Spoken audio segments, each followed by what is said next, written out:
Queridos amigos, estoy con Blanca de Sentis. Ya le platiqué que mi idea es hacerle estas preguntas a personas que se dedican de lleno a trabajar al corazón, ¿no? O sea, me decía ahorita Blanca que acaba de dar consulta, o sea, que así calientito, como si fueras cocinera, acabas de dejar un platillo y vienes a platicarnos, ¿no? Entonces, cuando tú te dedicas a eso de lleno, pues ves a las emociones, tanto las ves padecerse, experimentas o ves, eres testigo de lo más feo de las personas, como también, pues es lindo cuando vemos que alguien perdona o trasciende o suelta y dices, wow, acabo de ser testigo de que el corazón puede sanar, ¿no? Puede cambiar. Entonces, si a ti te preguntara un alumno, vamos a pensar, Blanca, oye, Blanquita, ¿qué son para ti las emociones? ¿Tú qué le responderías a estas alturas de tu vida? Si yo lo contestara desde mi punto de vista, Cuau, sería como ese elemento interno que me permite sentir lo que está experimentando mi cuerpo y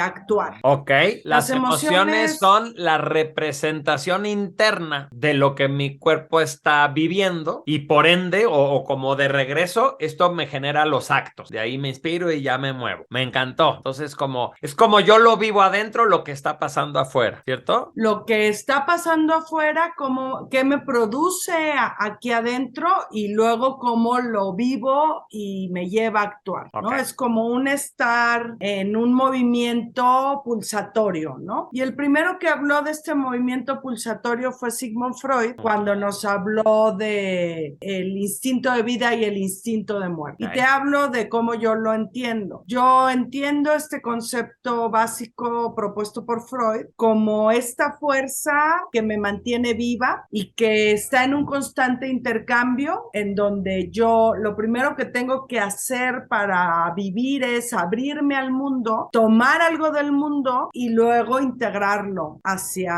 mi cuerpo primero y luego mi persona, y ahí es donde entra el tema de la emoción. Aprovechando que sacaste el tema de Freud, ¿qué pasa con un adulto que sigue o que responde como si se hubiera quedado con un aprendizaje de su infancia? O sea, ¿por qué? Porque el tiempo no es suficiente para que las personas como que nos hagamos más sensatas. Ahí, ¿qué es lo que está pasando? Que no se cubrieron las necesidades de desarrollo. Okay. Sigmund Freud nos habló de que además de estas necesidades de supervivencia que tenemos todos los seres humanos toda nuestra vida, tenemos otro grupo de necesidades que van siendo parte del proceso evolutivo de mi personalidad, de mi construcción de personalidad y de mi madurez. Y dentro de esa madurez está la cuestión integral, ¿no? Mi madurez corporal, cognitiva, emocional, relacional, ¿sí? Entonces, el ser humano a través del desarrollo va experimentando necesidades que tienen que ser cubiertas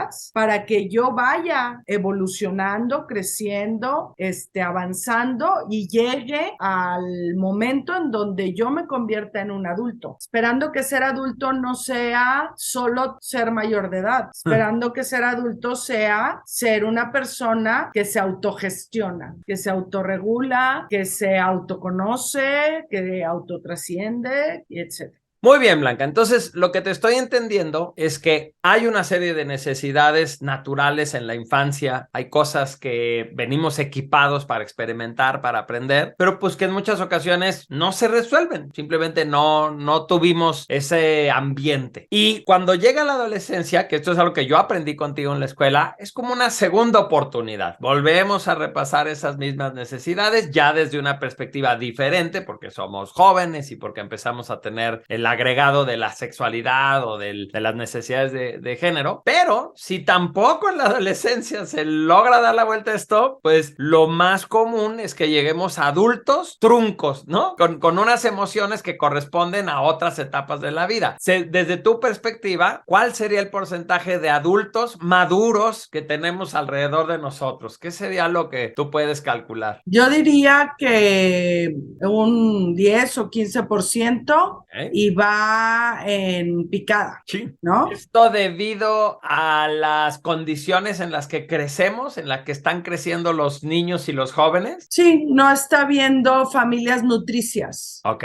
Está viendo muy pocas familias nutricias y está viendo más familias disfuncionales, conflictivas, negligentes, permisivas, que están no favoreciendo que el potencial que tiene cada ser humano cuando nace se desarrolle. Bueno, ya tuvimos una pequeña fallita técnica, por eso ven a Blanca de una manera diferente, pero yo me quedé con ganas de hacerte una pregunta. Haznos una radiografía de cómo experimenta, por ejemplo, un hombre inmaduro la pérdida de un empleo. De pronto le avisan que ya no es requerido aquí en la empresa. ¿Cómo es que todo esto lo convertimos a un berrinche o a una actitud infantil? ¿Cuál sería el ejemplo? Hay diferentes reacciones, pero la más común es justo esta que tú mencionas, un berrinche, una idea de me pusieron el dedo, me señalaron, tengo un enemigo, fue envidia. Acusar, hecho culpa. Sí,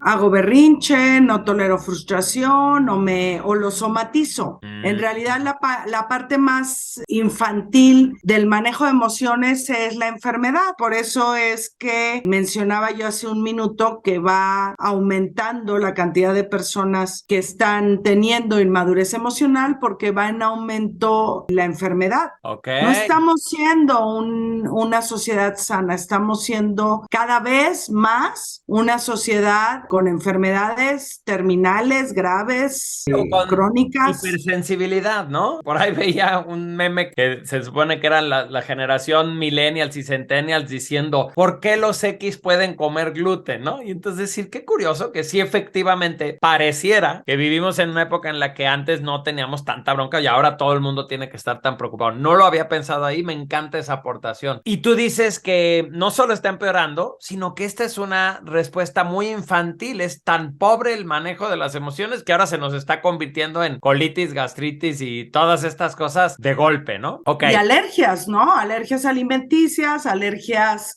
respiratorias, asma, o sea, algo que pone en riesgo mi vida. Ok. Y entonces puedo imaginarme toda la gama de reacciones infantiles. También negar la situación, hacer como que no pasó nada, vengarnos, ir y romper unos vidrios. Todo esto lo vemos porque simplemente es como si hubieran despedido a un niño, ¿no? Es como, o a un adolescente apasionado, y entonces me lo tomo súper personal. A lo mejor por eso libros como el de Los 4 Acuerdos, que de pronto cuando lees no te tomes las cosas personales, a veces nos parece tan obvio, de, ay, pues claro que no, pero es el pan de cada día. Me lo tomo y me creo y me engancho y reacciono. ¿Cómo vive una mujer inmadura emocionalmente una ruptura amorosa? Lo pongo así porque creo que son los dos ejemplos clásicos, ¿no? El hombre se engancha mucho con su trabajo y con el dinero y las mujeres más con sus relaciones afectivas. Entonces, cuando una mujer es inmadura, ¿qué es lo que realmente ella experimenta en esa ruptura? ¿Como un abandono? Una sensación de no ser suficiente, de no ser atractiva, de no ser sexualmente eficaz, y entonces lo vuelco hacia mí. Eso es como interesante, ¿no? El hombre tiende a volcar su frustración y su emoción hacia afuera, y tú mismo dices, me vengo, destruyo, me frustro, me pongo ansioso, me enfermo. La mujer también se enferma, pero es además más común que lo dirija hacia sí misma, ¿no? Y entonces me atropello con cirugías plásticas para volverme eso que no soy, para atraerte a ti, porque te voy a retener, ¿no? Y te voy a retener a través de que mi cuerpo sea el de un modelo. Ajá, sí, que me quiero convertir en esa cosa que tú no puedas vivir sin ella. Pero estoy entendiéndolo muy freudianamente como esta necesidad de, pues, de una relación de cuidado, de protección, no de iguales, ¿no? No es una relación donde hacemos un compañerismo y crecemos juntos, sino esa princesa que está buscando al rey que le dé su castillo, ¿no? Bueno, y entonces, si tú pensaras en ese porcentaje pequeñito de humanos que conocemos, que decimos son buenos ejemplos de madurez emocional, sí están teniendo una respuesta adecuada, ¿cómo viven ellos ese tipo de cosas? Porque todos vivimos pérdidas, cambios, malas noticias, buenas noticias. ¿Cómo saber sabría yo que estoy teniendo una reacción correspondiente, ¿no? ¿Cómo lo...? Con ansiedad, con frustración, pero transitoria. Okay. Y sobre todo con responsabilidad. O sea, un elemento clave es transitorio, claro. El maduro emocional no es el que no siente nada, el que eso. todo lo Nada le entiende. afecta y siempre está también de me buen... frustro y también digo no puede ser y tal vez me moleste o tal vez diga me abandonó, pero pasa, ¿no?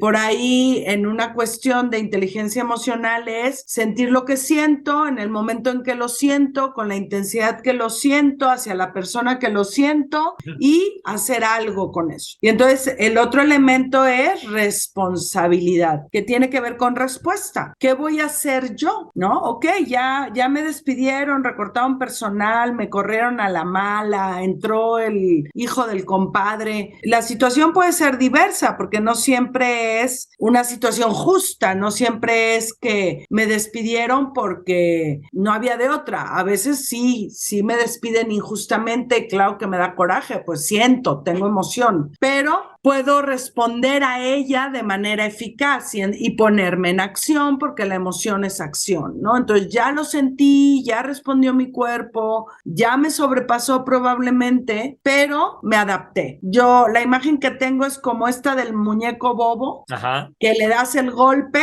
y puede llegar a casi al suelo, pero dependiendo del golpe, rápido o lento, pero me recupero. ok, sí me cuadra. Primero entender que ser maduro emocionalmente no es que todo sea miel sobre hojuelas, que todo el tiempo estoy sonriendo y que todo, aunque me pisotees, me da gusto, pero que esto lo experimento como algo pasajero, que lo ubico como parte de esta circunstancia, no lo embarro por otros lados, no, a lo mejor usando términos freudianos, no lo proyecto, no lo empiezo a transferir nada, estoy yo reconociendo, estoy enojado por esta persona, punto, por esto que pasó, y ante ello me hago responsable. Esa palabra me la voy a quedar. Ahora, si estuviéramos hablando así de, ya sabes, de un monje tibetano con entrenamiento, ¿qué podríamos decir de cómo afectan otros principios que ya tendrían que ver más con lo espiritual? ¿Cómo podría la espiritualidad afectar a las emociones para que digamos, wow, bueno, eso sí ya es admirable, ¿no? Ya está por encima de lo que un adulto, de lo que esperaríamos de un adulto. ¿Tú se te ocurre cómo es una vivencia de alguien de verdad inteligente emocionalmente, alguien sabio en ese sentido? Sí, tal vez lo transitorio es más corto porque no es que no lo sienta, la emoción es algo que nos define como seres humanos, es algo de nuestra naturaleza. Aun por más trascendente que sea el individuo, y lo dicen los autores transpersonales, tenemos una parte egoica y luego trasciende, ¿no? Entonces, esta parte del yo lo siente y siente la emoción, pero lo sublima tal vez, ¿no? Es como lo llevo hacia una expresión positiva, no de, ay, qué lindo que me frustré, sino, ¿para qué me está sirviendo esto? ¿Cómo lo puedo utilizar de una manera que me sea favorable, adecuada, que me ayude o que me permita dar una experiencia al otro, ¿no? Tal vez eso, cómo esto me sirve como experiencia o cómo lo puedo compartir o socializar hablando del para qué me sirve esto. Desde la enseñanza que me puede traer en un sentido muy de aprendizaje, hasta me dejaste pensando, quizás es una persona que se experimenta desde estos principios transpersonales de unidad, por ejemplo, ¿no? Y yo digo, bueno, en realidad no es lo que Blanca me está diciendo, sino lo que yo espejeo o reboto a través, entonces me lo tomo como si viniera de mí y desde ahí lo empiezo a sublimar, que es una palabra muy importante, y ya lo convierto en una cosa completamente diferente. Creo que por eso titubeaste de usar la palabra útil, ¿no? Porque útil, hasta yo pensaría que es algo de adultos, ¿no? De cualquier adulto. Deberíamos ser responsables y buscarle lo útil a las experiencias que tenemos. Pero ya por encima de eso, pues podríamos aprovecharlas para crecer o las podríamos utilizar para entendernos mejor a nosotros mismos, para ser más comprensivos con los demás. Bueno, pues me encanta, Blanca. Muchísimas gracias. Creo que con esto tenemos un buen panorama de cómo, sobre todo me voy a llevar de lo que dices, hay un porcentaje mínimo de personas que tienen un buen ejemplo a su alrededor de gente madura y para colmo los entornos no están siendo más favorables responsables, al contrario, están haciéndonos más vulnerables, más inmaduros, no terminamos de cerrar lo que corresponde a las etapas normales y entonces después pagamos las consecuencias. O sea que mucho lo que tengamos en las emociones va a tener que ver con que decidamos en algún momento invertir en subsanar esos pendientes que tenemos. ¿Te suena? Me suena, así es, como rescatar a nuestro niño interior y como adultos sanarlo, claro, ¿no? ya le Por tengo medio que aportar de terapia, yo, ¿no? Lo que no me aportaron en su momento, punto. Pero ya no desde la culpa, sino listo, pues yo soy el adulto que le puede dar a este niño. que eso es la responsabilidad, ¿no? Yo me hago responsable de mí mismo y de mi herida o de mi carencia. Exacto. Y busco la manera de sanarla, cubrirla, satisfacerla y seguir creciendo. Muchísimas gracias, Blanca. Me encantó platicar contigo. Me clarificó muchas cosas. Te mandamos muchos besos. Igualmente, Cuau, gusto en saludarte. Hasta luego.